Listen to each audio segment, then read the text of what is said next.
नमस्कार, स्वागत है आपका अर्जुन भूमि न्यूज में। सल्ट विधानसभा के उपचुनाव में कांग्रेस प्रत्याशी की ऐतिहासिक जीत का दावा करते हुए पार्टी के प्रदेश सह प्रभारी राजेश धर्माणी ने कहा कि पार्टी प्रत्याशी की है जीत 2022 में होने वाले विधानसभा चुनाव की नींव में मील का पत्थर साबित होंगी।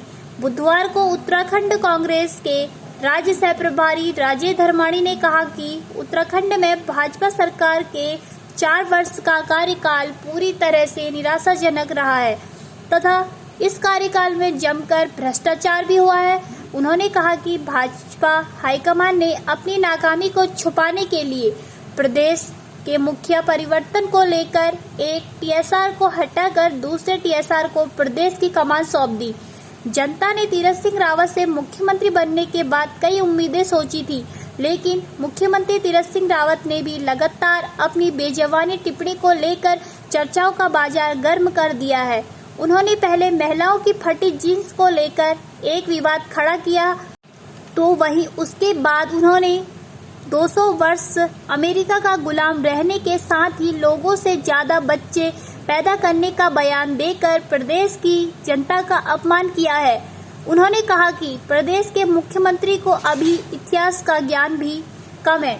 उन्होंने कहा कि कांग्रेस ने विपक्ष में आकर सरकार की जनविरोधी नीतियों का हमेशा विरोध किया है और यह विरोध जारी रहेगा। उन्होंने कहा कि आज मुख्यमंत्री प्रधानमंत्री नरेंद्र मोदी की तुलना भगवान से करते हुए जनता का अपमान कर रहे हैं तथा सरकार जनता की समस्या सुलझाने के बजाय गलत बयानबाजी कर जनता को भ्रमित करने पर लगी हुई है।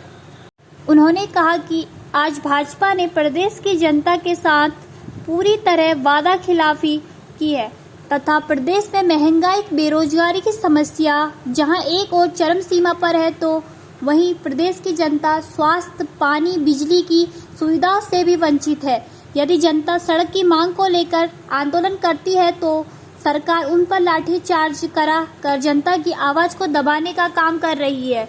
उन्होंने कहा कि सल्ट विधानसभा के उपचुनाव में कांग्रेस प्रत्याशी गीता पंचोला की ऐतिहासिक जीत होगी तथा सरकार के 4 साल के कार्यकाल से जनता पूरी तरह नाराज है और सल्ट की जनता इस चुनाव में भाजपा को मुंह तोड़ जवाब देगी।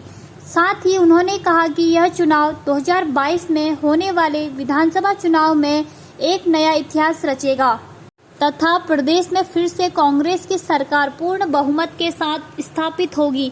उन्होंने कहा कि उत्तराखंड में यह तीसरा उपचुनाव है और भाजपा के नेता कांग्रेस पर परिवारवाद की राजनीति करने का आरोप लगाते हैं, लेकिन तीनों उपचुनाव में भाजपा द्वारा बाहरी लोगों को टिकट न देकर परिवार के लोगों को ही टिकट दिया गया है। इससे स्पष्ट है कि कौन सी पार्टी परिवारवाद की राजनीति कर रही है। हम यहाँ पर जो सल्ट उपचुनाव है उस सिलसिले में आए हैं। यहाँ पार्टी ने जो ज़मीन से जुड़ी हुई कांग्रेस की कार्यकर्ता हैं गंगा पंचोली जी, उनको उम्मीदवार बनाया है और कल उन्होंने नामांकन पत्र दाखिल किया। वहाँ कार्यकर्ताओं के जोश देखकर और आम आदमी की जो जनभावना है, क्योंकि पार्टी ने उसको सम्मान दिया है और लोगों की यही मानना है कि वो इस बार भारतीय जनता पार्टी को सबक सिखाने के लिए कांग्रेस पार्टी की उम्मीदवार गंगा पंचोली को जिताकर 2022 का जो चुनाव है उसमें कांग्रेस पार्टी की जीत सुनिश्चित करने का जो रास्ता है वो प्रशस्त करेंगे और हमें उम्मीद है कि हमारा उम्मीदवार अच्छे वोटों से जीतेगा। ये लोकतांत्रिक पार्टी तो है, तभी तो एक साधारण कार्यकर्ता को टिकट मिला। बाकी रंजीत रावत जी हमारे पार्टी के वरिष्ठ नेता हैं, वो अपनी जिम्मेवारी समझते हैं और उनको मालूम है और वो हमें उम्मीद है कि आने वाले समय में पूरा साथ जो है पार्टी का देंगे। इसमें